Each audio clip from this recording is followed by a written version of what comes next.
이번 일을 겪고 나서야 저는 알았어요.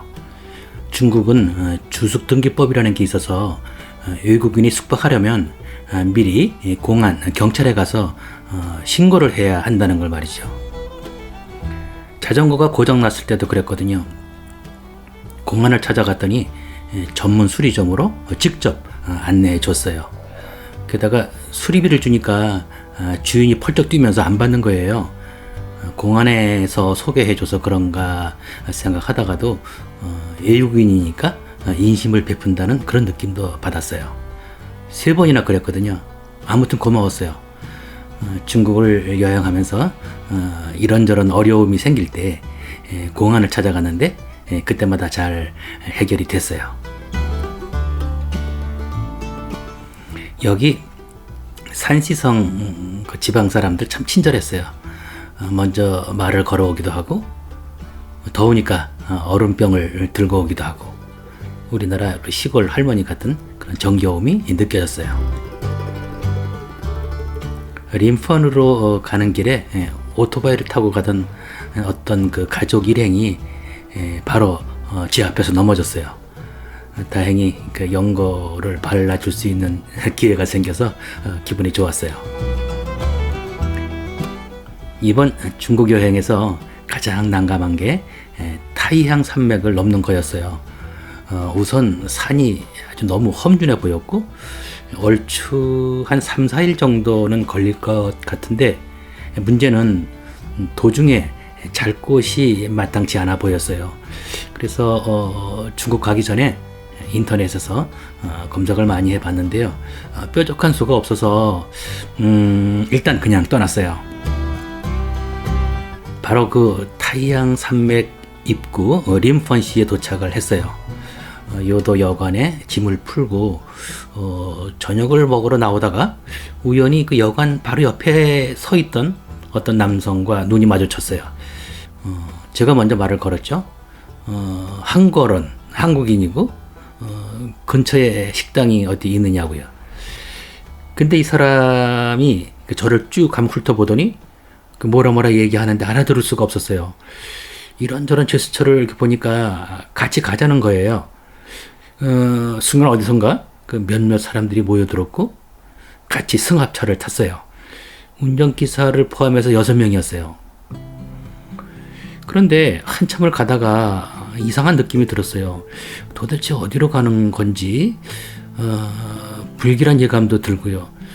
온몸에 소름도 이렇게 돋고 중국 오기 전에 지인이 한 말이 생각이 났어요.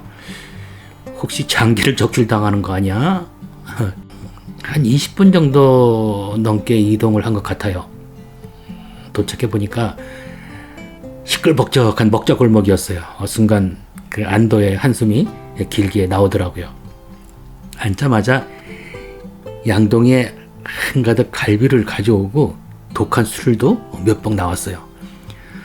취기도 오르고 손짓 발짓 각자 자기 말만 하는데도 뭔가 통하고 금세 격이 없어졌어요. 알고 보니까 이 사람은 그 림펀 자동차 판매점 그 송욱 대표와 직원들이었어요. 술자석에서 내일 어디로 가느냐고 물어서 타이향 산맥을 넘어서 한단으로 간다고 하니까 자전거는 없느냐고. 그렇다 그러니까 이거 안 된다고 큰일 난다는 그런 표정이었어요.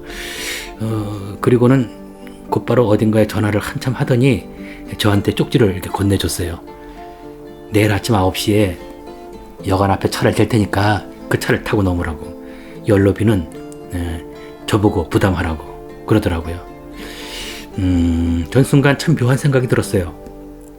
중국 오기 전에 참 걱정을 많이 했고 현지에 가서 어떻게든 해결해야지 하고 왔는데 이런 식으로 해결될 줄은 차마 몰랐거든요. 저녁 식사비는 송욱 사장이 냈어요.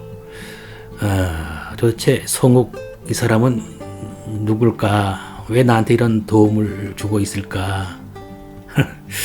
전생에 어떤 각별한 인연이 아니고서야 이럴 수가 있을까 하는 생각이 들었어요.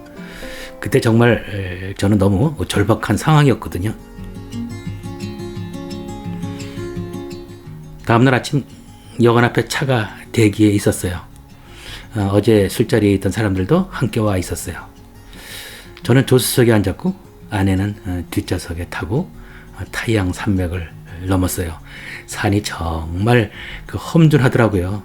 여길 자전거로 넘으려고 했다는 게 참 하여간 무식하면 용감하다더니 그 말이 딱 이런 거라고 생각을 했어요. 큰 화물칸 두세 개를 이어 붙인 대형 차들이 이 커브를 이렇게 돌 때 보면 하도 굴곡이 심해서 뒷바퀴가 벼랑 밖으로 이렇게 걸치기도 하더라고요. 승합차는 저희를 한단시까지 데려다 줬어요. 한단시는 아주 큰 도시더라고요. 아내가 공원에서 시민들과 함께 어울려 춤추는 걸 보니까 제 마음도 좀 가벼워졌어요. 아내가 기분이 안 좋으면 제 마음도 무거울 수밖에 없죠. 아내의 좋은 점 한 가지 얘기해도 될까요? 아내 자랑은 푼수라던데 여행하다 보면 이 길을 잘못 들 수도 있고 이런저런 제가 실수를 많이 하는데 그럴 때마다 그걸 왜 그렇게 하느냐고 질책을 하지 않는다는 거예요. 그럴 때마다 만일 제가 지적을 받으면 매사에 자신이 아마 없었을 거예요. 물론 아내는 화를 꾹꾹 참는 거겠지만 말이죠. 여기 한단시는 인생의 덧없음을 의미하는 일장춘몽이라고 하는 고사성어가 여기 한단 지몽에서 유래했다고 해요. 이제 저는 관직도 없고 별난 직업도 없고 그야말로 돌아보면 지난 세월이 일장춘몽 한바탕 꿈을 꾼 것만 같아요. 사실 퇴직하고 나서 3년 정도 더 일할 수 있는 공기관이 있었어요. 그때 격이 좀 안 맞더라도 눈 꾹 감고 근무할 걸 그랬나 하는 미련도 남아있고 또 한편 조금이라도 일찍 사회에 나와서 새로운 영역을 찾아봐야지 하고 뿌리친 것도 지금 사실 후회하진 않아요.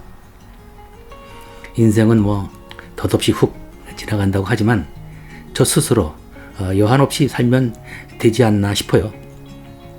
이젠 너무 아동바동하지 말고 남한테 좀 지기도 하고 나의 칠순이 됐는데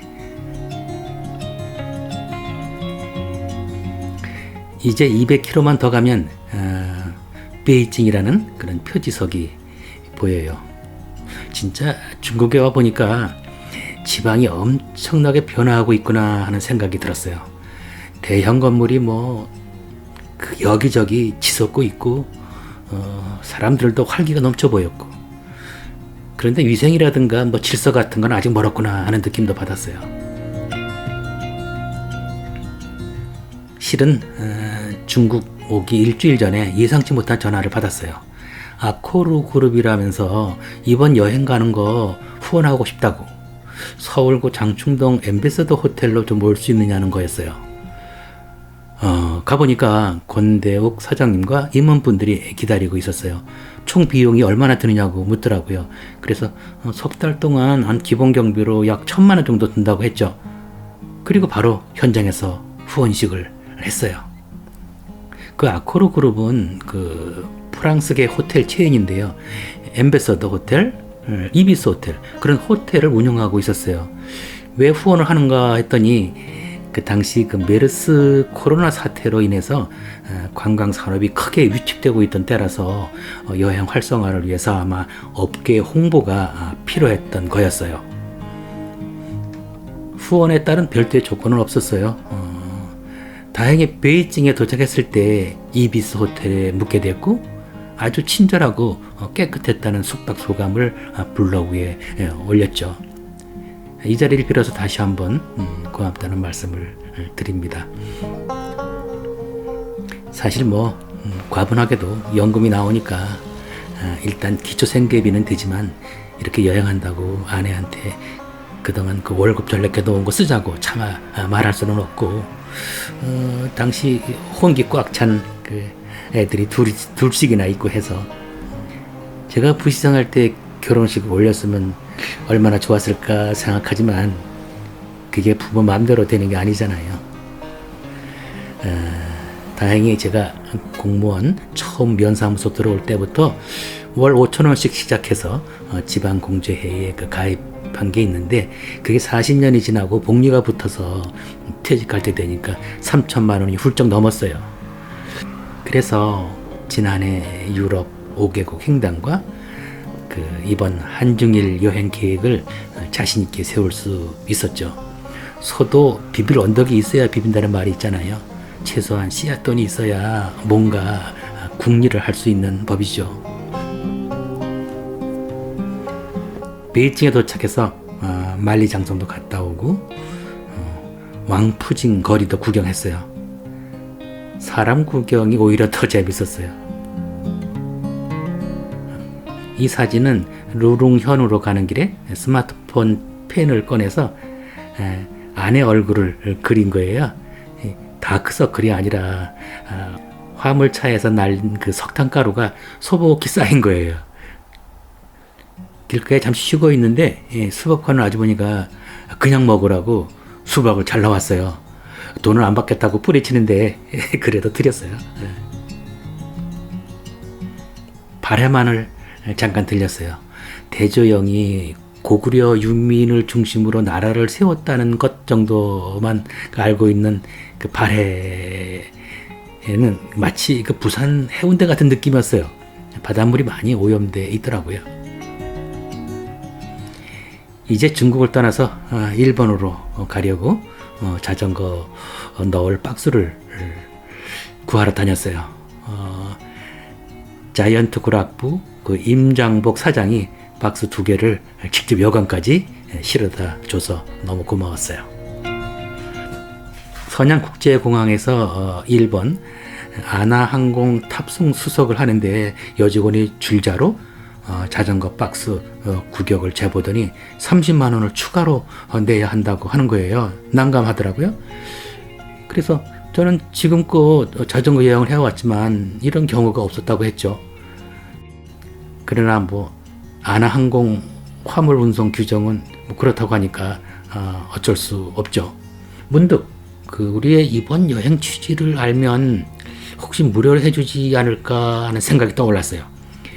A4 용지 한 페이지로 일본어와 중국어로 정리한 동북아 대장정 소개 자료를 이렇게 보여줬죠. 여직원이 그 소개 자료를 들고 안쪽 사무실로 들어갔는데 잠시 후에 그 남자 직원이 나오더니 하는 말이 무료 운송해 드리기로 했습니다. 이러더라고요. 게다가 줄도 안 섰는데 좌석표까지 끊어오고 같이 자전거를 캐리어에 싣고 수속까지 특별히 도와줘서 쉽게 보안구역을 통과했어요. 중국 시안을 출발해서 한 달 보름간의 여행은 그야말로 위기와 감동의 연속이었어요. 중국의 역동적인 모습을 생생하게 볼 수 있었고요. 그리고 정겨운 사람들과의 만남을 통해서 그동안의 선입관이 많이 솔직히 달라졌어요. 그리고 퇴직하고 나서 지금껏 마음이 헛헛하고 사람들 만나는 게 두렵고 어떤 소일거리로 인생 이막을 살아갈까 하는 그런 걱정 따위 그런 거 거친 황하위역을 횡단하면서 이렇게 생각해 보니까 별로 시답지 않은 거였어요. 이제 일본으로 갑니다. 그곳은 제게 어떤 의미로 다가올까요?